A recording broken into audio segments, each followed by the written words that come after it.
We are here for another edition of The Single Life. Of course, man. I hope you guys had an awesome weekend. Hope you guys had an awesome Memorial Day holiday. Hope everybody was able to enjoy those festivities safely.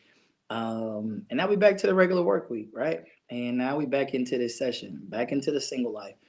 Of course, as always, man, I greatly appreciate everybody who tunes in, who locks in, who watches, all text, emails, everything. Listen, I appreciate it. I appreciate it more than you guys know. Again, like I said last week, I'm always so happy when we can come together as a unit and just kind of have a safe space, a safe platform for us to chat in and just kind of, get acclimated and get active with each other. So man, by all means, I appreciate you guys from the bottom of my heart. But I do want to dive in today. I'm not going to be long.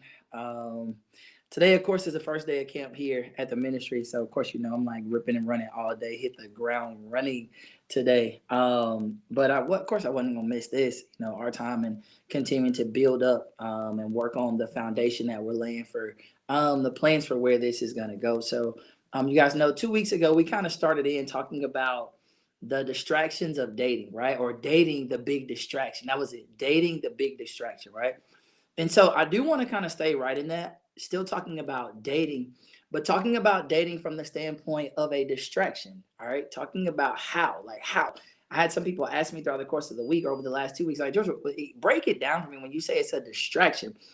Dating is a distraction when we go about it the way that we choose to go about it. You know what I mean? When we don't invite God into that dating aspect of our life, then yeah, that's when we kind of start to see some uneasy things. And we're gonna get down to it today, right? So listen, dating the big distraction. All right.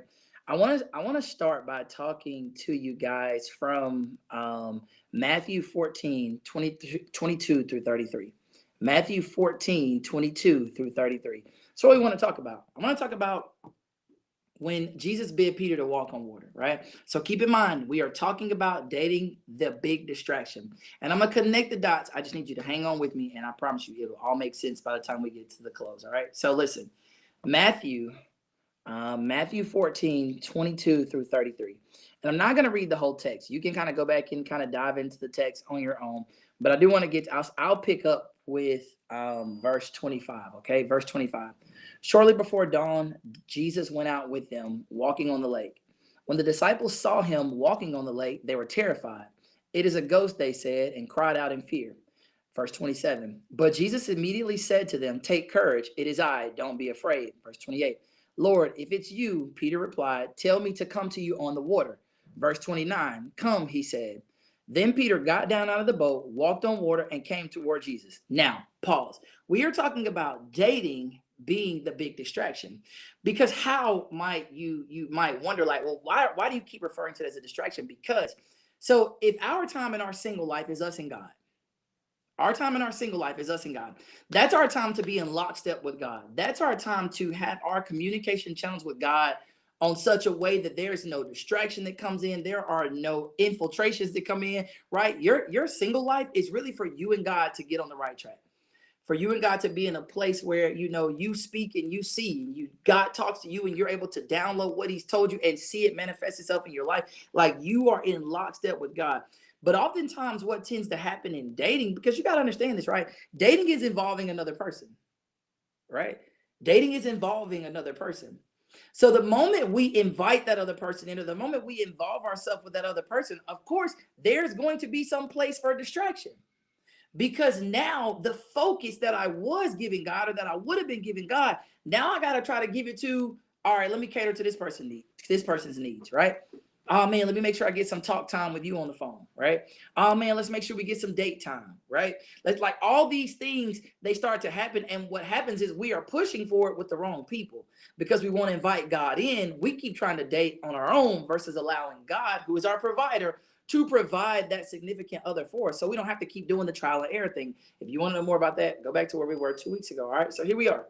So verse 29, come, he said. Then Peter got down out of the boat, walked on water, and came toward Jesus. So Peter physically walked on water. Now, I'll ask this question, and anytime I'm doing any level of teaching, I always ask everybody, like, do you believe the word? Do you believe the word, right? Like, do you believe the Bible? Because you have a choice, right? You're either going to believe all of the Bible, or none of the Bible. But you cannot partially. It doesn't go back and forth. So you can't say, well, I believe some parts of the Bible, but then when it comes to certain things, I'm a little iffy. No, either you believe all of the text or you believe none of the text. So I'm going to work under the assumption that you believe all of the text, right? So that means that we're all on the same page. We're all under one accord, and we understand that Jesus told Peter to come, and Peter began walking on water. I don't think we have to rehash that. We're good on that, right? So, but what happened? Peter walked on water, and then verse 30, it says, but when he saw the wind, he was afraid and beginning to sink, cried out, Lord, save me. Immediately, Jesus reached out his hand and caught him.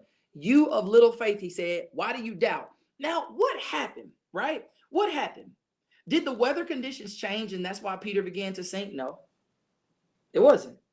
Did they all of a sudden hit like deep waters and that's why Peter began to sink? No. Why did Peter begin to sink? Because he got distracted.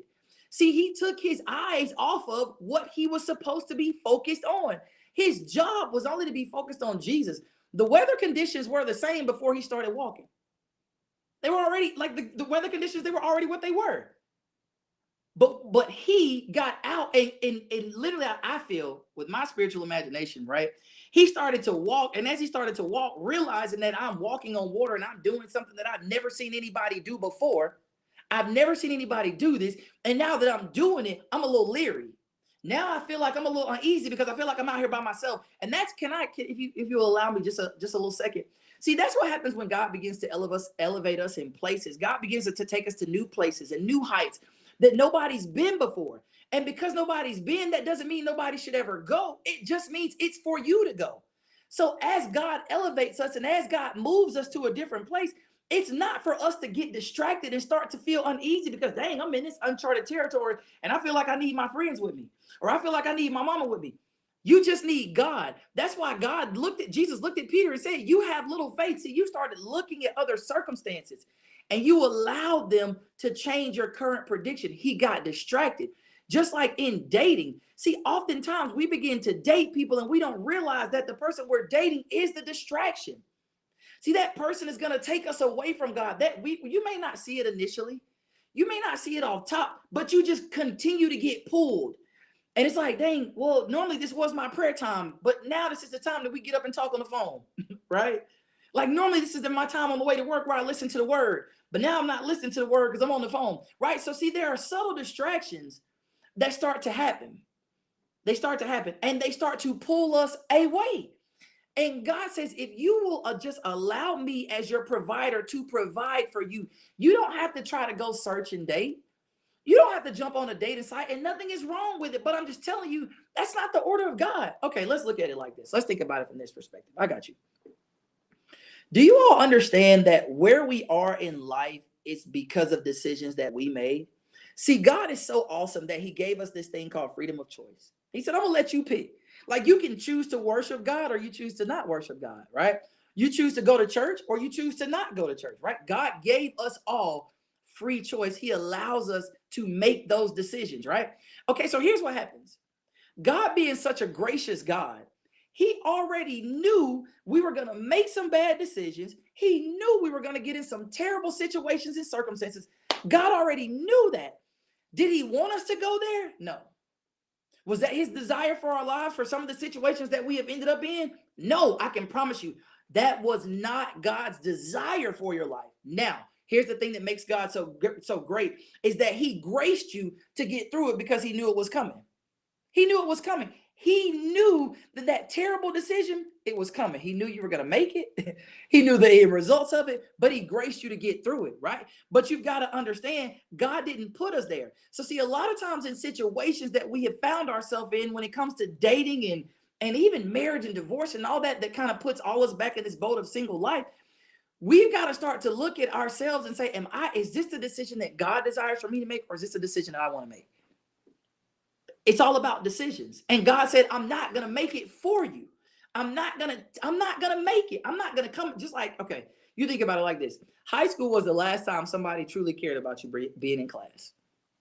I tell all my students this, right? Like when you graduate high school, nobody cares about you being in class anymore. You go to college, They don't care about you being in class. You paid your tuition or whatever scholarship, whatever it was. They don't care about you being in class. I'm trying to think about my time at UAB before I graduated. Like, I'm really trying to think about how many times they actually took roll in class. Like, nobody cares, right? Because you're an adult now. So the decision is yours. Just like dating, you are an adult. You have the decision to make. You can choose to date whomever you want to date. But is that person in the will of God for your life? Or are they serving as a distraction? Are they serving as a distraction? Okay, I'll give you another perspective. We all know the story on Calvary, right? We all know what happened with Jesus. We all know, if you didn't know, you've seen Passion of the Christ, I imagine, or you've been in church on one Easter where somebody talked about it in great detail, right? So we do not have to rehash that. I'm sure everybody knows.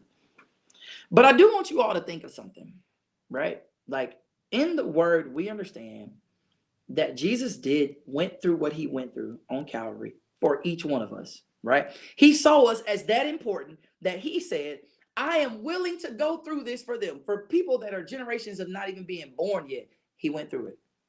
Correct? You guys agree, right?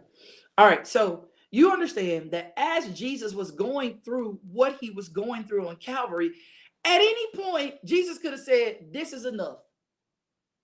This it. I can't do this. This it. He could have said it. You remember at one point he prayed for those crucifying him and said, Father, forgive them, for they know not what they do. He prayed a prayer of forgiveness for people who didn't even know they need to be forgiven. Jesus was showing in that moment, I believe, his grace and his mercy and his love for people no matter what, right? So here's the thing you got to think about, though. In that moment, Jesus had so many things that could have distracted him from the goal. All the pain that he was going through.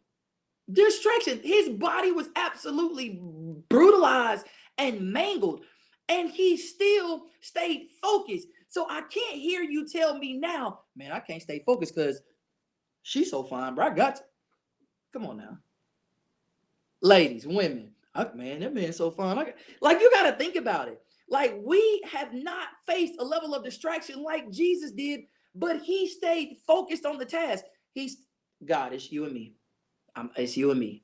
Is this painful? Yes, but it's you and me. Do I want to go through this? No, but it's you and me. Because like I said, at any point, he could have just said, I'm done. Hey, Jesus, God, come on. I'm done. I'm out. I can't do this. I can't. It's too much. But he stayed focused. Now, the thing that I need you to understand is this. The ripple effect of all that was connected to Jesus staying focused and staying on the path.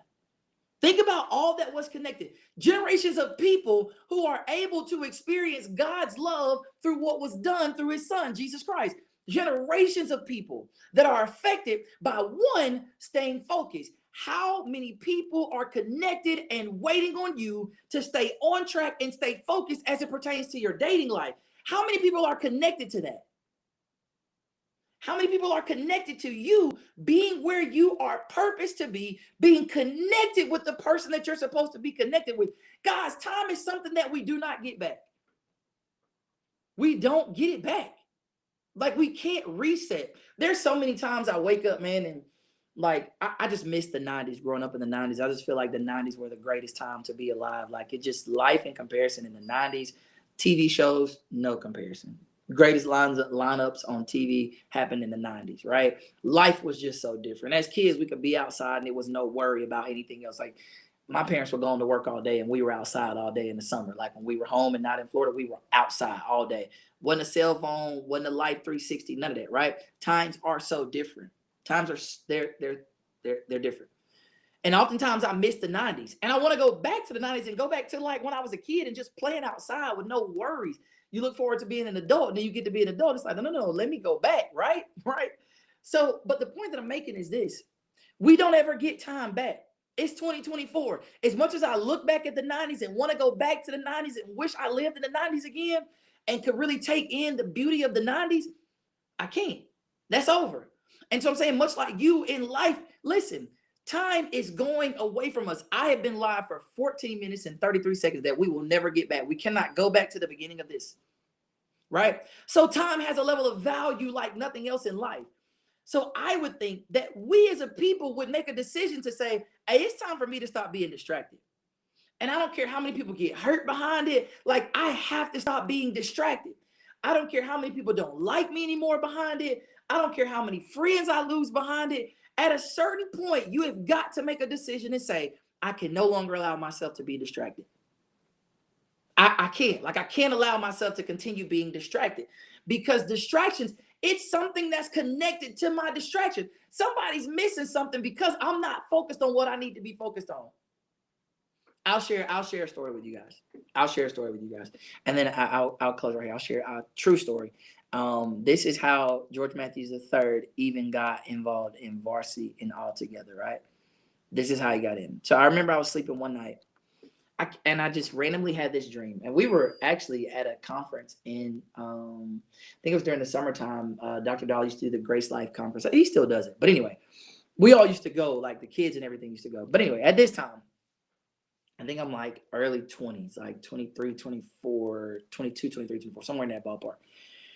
And I had this dream, and I cannot explain the dream. So I woke up and I text my dad. I'm like, hey, can I come see you for a second? And he's like, yeah. So I went in their room, and in their hotel room or whatever. And so I started telling him, like, Dad, I need you to interpret this dream for me, right?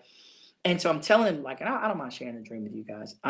So I'm it's two plateaus, right? You guys know what plateaus are, like two flat areas of land, but they're separated by like this big valley, and there's like water running through the valley or whatever, right? And all my varsity students have heard this.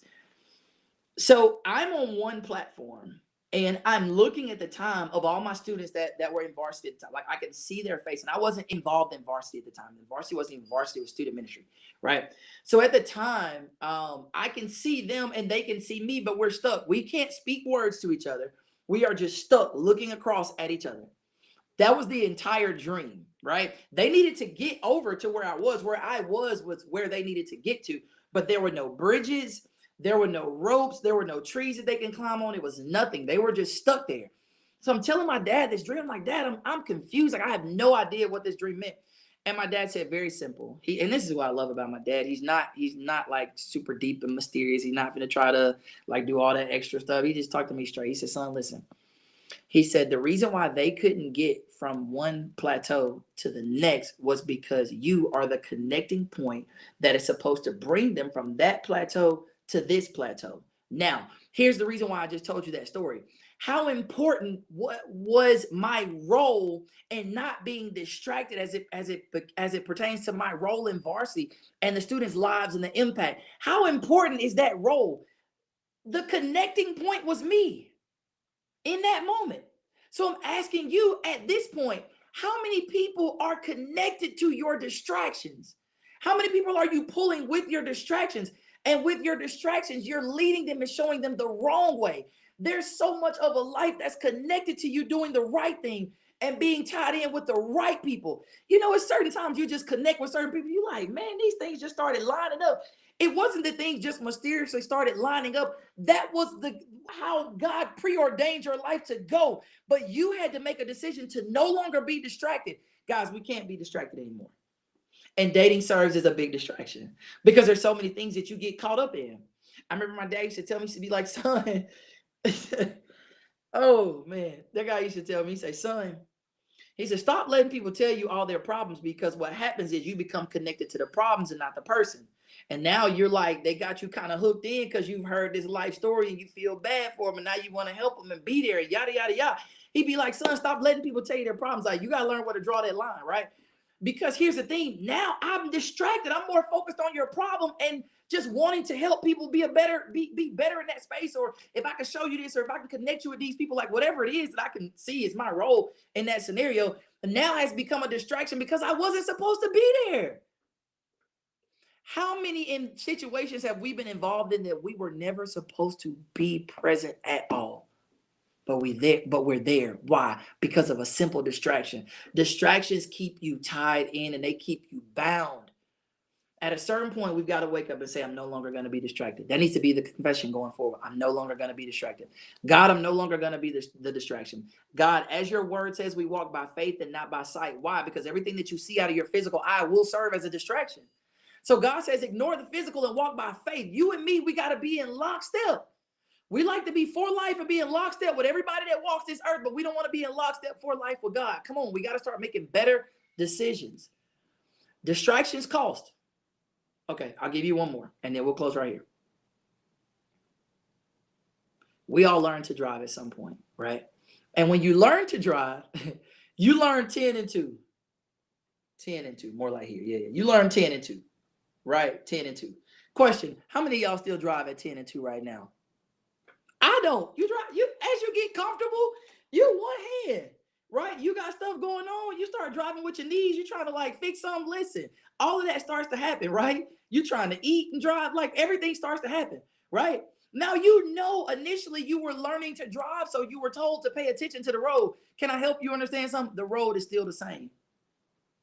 The road is still the same, but you just feel like you're more experienced at driving now, so you can do more things that are going to distract you while maintaining your attention being focused on the road. That's not how that works. We just feel like we're mature, and I've been doing this for a while, so I know how to do it. I'm good. But listen, it's the same road and it has the same dangers. You can't afford to be distracted, because being distracted on the interstate can cost you your life. Being distracted in the wrong relationship can also cost me my life, because now I have connected to some things that I might not be able to get out of. I've gotten myself intertwined into a web that I may not easily be able to walk out of. So see, distractions cost you. I don't care where you are in life. Distractions cost. There's a price that has to be paid for distractions.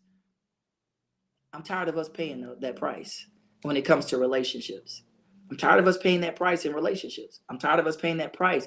Years and years and years and years of hurt. And it's like the trauma Olympics. Like you just keep, why this person did this and this person did this. What happened? You got to learn how to disconnect. You got to learn how to disconnect.